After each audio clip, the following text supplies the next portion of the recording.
제목이 상사동기라는 제목인데 우리가 주제를 그대로 한번 얘기를 해볼게요. 일단 여기에 인물들이 누가 있냐면요, 김생이라는 사람이 있고요, 영영이라는 사람이 있는데요. 얘는 말 그대로 뭐겠어요? 그냥 뭐 양반 정도로 생각하시면 돼요. 자, 근데 여기서 중요한 거, 이 영영의 신분이 좀 중요한데, 이 영영의 신분은 궁녀입니다. 자, 그럼 이 둘 간의 사랑이 이루어질 수 있을까요? 없을까요? 일반적으로는 불가능할 겁니다. 그죠? 한마디로 그럼 얘는 이 둘에 대한 사랑은 당연히 어려울 수밖에 없어요. 만약에 이 둘 간의 사랑이라고 한다면은 당연히 뭐랑 연결시켜야 되냐? 신분을 초월한 사랑인 거죠. 그죠? 이 어렵다는 얘기는 당연히 아까 얘기했던 신분적인 어떤 한계가 있어서 안 되는 거고요. 근데 일반적으로 이런 작품이라고 한다면, 보통 이런 내용의 작품이라고 한다면은 사랑을 이루기가 거의 힘들어요. 그래서 어떻게 되냐? 보통 죽어서 귀신으로 만나거나, 죽어서 귀신으로 만나거나 아니면 둘 다 파국이든가, 둘 중에 하나란 말이에요. 근데 이 작품은 좀 달라요. 이 작품은 좀 다른 게, 특히 이 궁녀와의 사랑을 담아낸 작품이 하나가 있어요. 현승이는 아마 저랑 했을 거예요. 정확한 제목이 기억이 안 나시겠지만 있을 거예요. 운영전. 어떤 제3의 인물이 거기서 잠들었는데 갑자기 그 뒤 귀신이 와가지고 나 썰 풀게 하면서 막 하는 거 있단 말이에요. 다 죽어서 만난단 말이야. 그죠? 그래서 이거랑 우리가 비교할 부분 작품이 하나가 있어요. 운영전이라는 작품이 있는데, 정확히 두드러지는, 비교되는 그런 특징들을 좀 얘기해 주자면요, 얘는 일단은 사랑 자체는 이루지 못하고요. 그 다음에 이제 뭐가 있냐면은, 그러니까 현실에서 못 이룬다는 얘기입니다. 현실에서는 못 이뤄요. 현실에서는 못 이루고요. 그 다음에 이런 부분이 있습니다.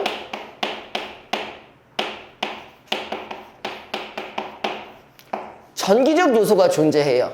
전기적 요소라는 건 뭐예요? 비현실성이 존재한다는 거죠. 애초에 내가 잤는데 귀신이랑 만날 수 있다는 것 자체가 말이 안 되는 거잖아. 그죠? 그 다음에 또 뭐가 있냐면, 여기는 고전소설의 대부분에 들어가 있는 요소입니다. 우연성이라는 건 뭐예요? 내가 잤더니 만났어. 이거 말이 되냐고. 말이 안 되잖아요. 그죠? 이런 특징들이 있는데, 이거랑 반대로 이 친구는 그렇지가 않습니다. 뭐가 있었냐면은, 얘는 상사동기라는 작품에서는 사랑을 결국 이루게 됩니다. 사랑을 이루게 되고요. 얘는 상당히 현실적입니다. 현실적이에요.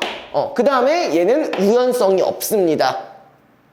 고전소설의 원래 특징은 우연성인데요, 얘는 우연성이 없어요. 그럼 뭐야? 우연성이 없다는 얘기는 반드시 이유가 있다는 얘기겠죠? 그걸 우리가 뭐라고 하냐면 필연성이라고 합니다. 한마디로 뭐가 존재한다는 거냐? 인과관계가 존재한다는 거예요. 인과관계가 존재한다. 이 둘의 차이점입니다. 이거 좀 적어주시고요. 일반적인 어떤 신분을 초월한 사랑이랑 좀 반대가 되는 부분이 있다. 보도록 할게요.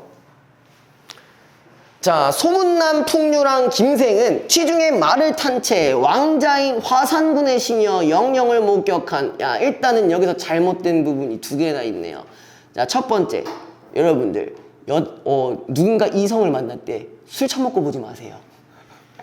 술 처먹고 보니까 이쁘게 보이는 거야.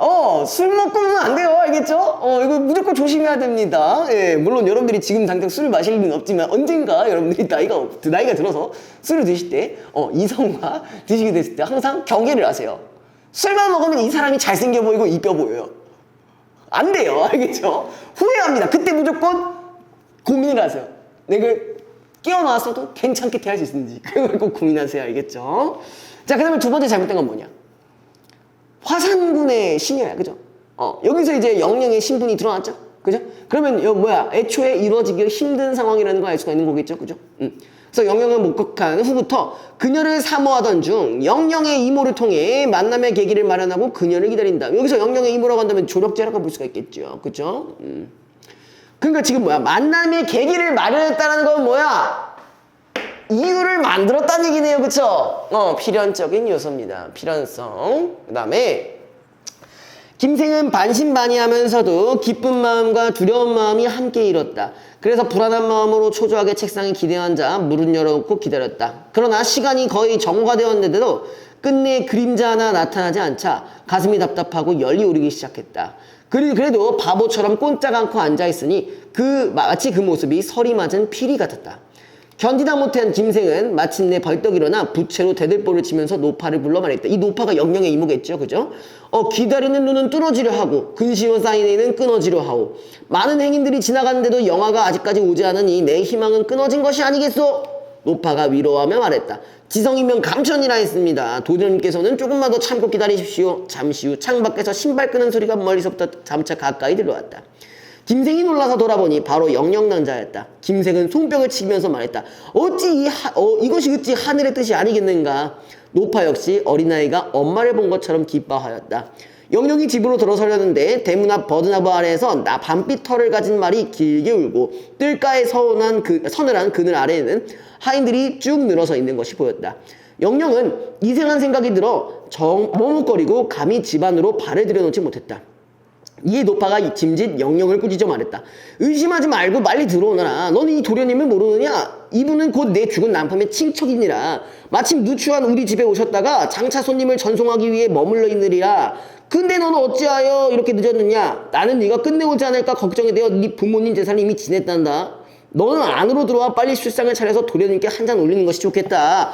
술자리를 주선해 주셨네요. 그쵸? 영영이 노파의 말대로 술상을 받들고 들어오자 노파는 김생과 함께 술잔을 주고받았다. 술이 반쯤 취할 즈음 김생이 영영에게 말했다. 낭자도 들어와 앉으시오. 나는 지나가다 여기 들른 것이오. 자, 일단 이거 연기한 거 아니야? 그죠? 존나 뭉청스럽네? 개뻔뻔하네, 그죠? 영영은 부끄러워 고개를 숙인 채 감히 마주대하지 못했다. 이에 노파가 영영에게 말했다. 너는 깊은 궁중에서 생장하여 그 세상의 정리가 어떤지 모를 것이다. 그러나 네가 능히 글을 읽을 수 있으니 술잔을 주고받는 것이 예의라는 건 알지 않느냐. 이에 영영은 술잔을 받긴 했으나 오히려 불쾌한 듯이 향기로운 술잔을 어렵사리 잡고서 살짝 붉은 입술에 대기만 했다. 나 같은 일단 여기서 기분이 나쁠 것 같아요. 꺼져. 안 먹어도 돼. 꺼져. 이러면서 얘기할 것 같은데. 자, 아무튼 중력 부분에 두 사람은 회상꼭대구로 남몰래 들어가 인연을 맺지만 영영의 처지 때문에 이거 신분에 해당한 거겠죠, 그죠? 헤어지게 되고 김생은 몇 년간 공부를 하여 장원으로 급제한다. 일단 신분 상승을 했네요, 그죠? 그래서 3일 동안의 육아에서 김생은 머리에 개수나무 꽃을 꽂고 손에는 상아로 된 호를 잡았다. 앞에서는 두 개의 일산이 인도하고 뒤에서는 동자들이 옹이하였으며 좌우에서는 비다는 옷을 입은 광대들이 재주를 부리고 악공들은 온갖 소리를 함께 연주하니 길거리를 가득 메운 구경꾼들이 김생을 마치 천상의 신성인 양 바라보았다. 누가 봐도 그렇게 생겼긴 했네. 그죠? 외양묘사가 드러난 부분이네요. 김생은 또 얘 또 잘못했어. 이 미친놈 또 얼큰하게 취한지라. 그만 처먹으라고. 이 처먹으면 안 된다고. 의기가 호탕해져 채찍을 잡고 말 위에 걸터 앉아 수많은 집들을 한번 둘러보았다. 갑자기 길가에 한 집이 눈에 띄었는데 높고 긴 담장이 100걸음 정도 빙빙 둘러 있었으며 푸른 기와와 붉은 남간이 사면에서 빛났다. 섬돌과 뜰은 온갖 꽃과 초목들로 향기로운 숲을 이루고 나비는 희롱하듯 벌들은 미친 듯 그 사이를 어지러이 날아다녔다. 김생이 누구의 집이냐고 물어보니 곧 회상군 댁이라고 하였다. 김생은 문득 옛날 일이 생각나 마음속으로 은근히 기뻐하며 또 나왔어. 짐짓 취한 듯 또 연기를 하고 있어요. 아주 뻔뻔스럽습니다. 예, 말에서 떨어져 땅에 눕고는 일어나지 않았다. 술 취한 척하고 여기서 쓰러진 거야 지금. 자, 이건 무슨 행동이야? 의도된 행동인 거죠, 그렇죠? 맞죠? 의도된 행동이고요. 군인들이 무슨 일인가 하고 몰려나오자 구경꾼들이 저자처럼 모여들었다. 이때 회상군은 죽은 지 이미 3년이나 되었대요. 그러면은 지금 해결할 수 있겠죠. 그죠? 이어질 수 있겠죠. 그러니까 한마디로 사랑이 이루어질 수 있는 그런 명분이 되겠네요. 궁인들은 이제 막 상복을 벗은 상태였다. 그동안 부인은 마음 붙일 곳 없이 홀로 적적하게 살아온 터라 뭐가 보고 싶었다고요? 광대들의 제주가 보고 싶었다. 그래서 시녀들에게 명하여 김생을 부축해서 그러니까 김생이 지금 어떤 상황이었어? 다른 광대들이랑 막 같이 막 있었잖아. 그죠? 근데 부인은 뭐였다고? 김생을 보고 싶었던 게 아니라 광대들이 보고 싶었대요. 그죠? 그래가지고 서쪽 가옥으로 모시고 비단으로 짠 자리에 죽부인을 배기로 삼아 누이게 하였다. 김생은 여전히 눈이 어질어질하여 깨어나지 못한 듯이에요. 못한 듯. 얘 정신이 존나 멀쩡합니다. 알겠죠? 누워 있었다. 이윽고 광대와 악궁들이 뜰 가운데 나열하여 일제히 풍화라고 올리며 온갖 놀이를 다 펼쳐보았다. 궁녀들은 고운 얼굴에 분을 바르고 푸른 기미털에 구름 같은 머리채를 한 채 주렴을 걷고 지켜보았는데 가히 수십 명이나 되었다. 그러나 영영이라는 자는 그 가운데 없었다. 야, 김생은 그 와중에도 뭐 보니까 정신 잃은 척하면서 스캔 싹 다 하고 있었던 거예요. 그죠? 스캔 싹 다 했었는데 김생은 희생한다는 생각이 들었으나 그 생사조차 알 수가 없었다. 그런데 자세히 살펴보니 한 낭자가 나오다가 김생을 보고는 다시 들어가서 눈물을 훔치고 안팎을 들럭거리며 어찌할지 모르고 있었던 거야. 얘가 뭐 영영이겠죠. 이는 바로 영영이 김생을 보고서 흐르는 눈물을 참지 못하고 차마 남이 알아챌까 두려워한 것이었다. 이러한 영영을 바라보고 있는 김생의 마음은 처량하기 그지없었다. 그러나 날은 이미 어두워지려고 했는데 김생은 이곳에 더 이상 오래 머물러 수 없다는 것을 알고 기지개를 켜면서 일어나 주위를 돌아보고는 놀란 척 말했다. 또 척 있어. 또 척했어. 이곳이 어딥니까? 궁중에 늙은 노비인 장욱이란 자가 달려와 알려왔다. 회상꾼댁입니다. 김생은 더욱 놀라는 척했어요. 또 진짜 내가 어떻게 들고 왔습니까? 장욱이 사실대로 대답하자 김생은 곧 자리에서 일어나서 나가려고 하였다. 이때 부인이 술로 인한 김생의 갈증을 염려하여 영영에게 차를 가져오라고 명령을 했다. 이로 인해 두 사람은 서로 가까이 하게 되었으나 말 한마디도 못하고 단지 눈길만 주고받았을 뿐이었다. 그러니까 어쨌든 죽었긴 했지만 그럼에도 아직까지는 이게 완전히 장례가 완전히 끝난 건 아니니까 눈치를 보고 있었던 거죠. 그죠? 그래서 영영은 차를 다 올리고 일어나 안으로 들어가면서 품속에서 편지 한 통을 떨어뜨렸다. 이에 김생은 얼른 편지를 주어서 소매 속에 숨기고 나왔다. 이거 마지막에는 결국 이루어집니다. 자, 1번 문제 봅시다. 윗글의 내용에 대한 이해로 적절하지 않은 것 하나를 고르고 적절하게 고치시오. 자, 1번 기억. 김생은 영영을 만난다는 기대감과 만날 수 없다는 불안감을 동시에 가지고 있었다. 맞니? 아니야? 불안감 있지 않았어? 어디 있어? 찾아보면 되잖아. 그죠? 어디 있니요? 만날 수 있다라는 부분에 대한 여기 있었어요. 바로 첫 번째 줄에 앞부분 줄거리 밑에 첫 번째 줄에 반신반의하면서도 기쁜 마음과 두려운 마음이 함께 일었다. 그래서 불안한 마음으로 초조하게 있었다. 이 부분 연결되겠죠. 그다음에 니은 영영은 이모네 집 대문 앞 풍경이 보통 때와 다르다는 걸 보고 이상한 분위기를 감지하였다. 이 눈치 개빨랐잖아. 그죠? 3번 회상군택 부인은 광대들의 제주보다 김생에게 더 큰 관심을 가지고 그들 일행은 집안으로 들였다. 뭐 또 다른 연상의 등장인가요? 아니잖아. 그죠? 김생 때문이 아니라 광대 때문이었잖아. 계속 적적해가지고 광대가 필요하다고 했었잖아. 그래서 방금 제가 설명도 한번 했었고요. 자, 리을. 김생과 영영은 오랜만에 재회하였으면서도 그 감격을 멈춰야 했었다. 요 상황에서는 어쩔 수가 없었잖아. 그죠? 그 다음에 2번.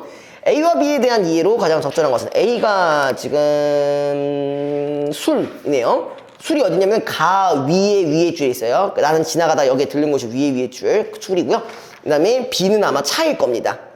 아까 차 지는 곳. 됐니? 밑에서 네 번째 줄에 있을 겁니다. 차. 자, A와 B는 각각 김생이 노파와 회상국대 부인에 대한 감정을 바꾸는 매개. 야, 잠깐만. 야, 노파랑 그 부인에 대한 감정을 바꾸면 또 뭐야? 또 연상과의 로맨스가 시작되나요? 그게 아니잖아. 그죠? 그게 아니죠? 자, 2번. A와 B는 각각 노파와 회상국대 부인이 김생에 대한 호의를 담아 대접한 것이다. 이게 맞는 말이겠죠? 그죠? 그죠? 영영 보고 차를 다 올려달라고 가져오라고 한 거니까 이게 아무한테나 그러는 건 아니잖아요. 그래서 2번이 정답이고요. 자, 3번. 보기는 김생의 성격에 대한 설명이다. 기억에 대한 적절한 말을 쓰세요. 김생은 사랑을 이루기 위해 계획적으로 움직이면서 뭐 했어? 뭐 했어? 약간 뭐 한 듯이 뭐 했어? 연기했잖아. 그죠? 연기를 하듯이 말한 인물이다.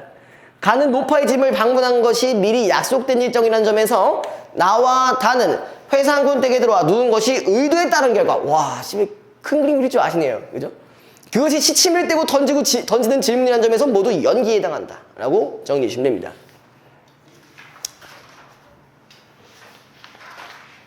자, 여기는 네, 작품이 있는데 요거는요 여러분들이 일반적으로 알고 있는 몽자류 소설이라는 거 아세요? 몽자류 소설? 아까 잠깐 얘기했었는데 구우몽이 몽자류 소설이에요. 그러니까 그게 몽자류 소설이라는 게 뭐냐면은 현실, 꿈, 현실 이렇게 나눠져 있는 구조를 몽자류 소설이라고 해요. 다른 말로 환몽 구조라고도 하는데 이 조신의 꿈이라는 작품이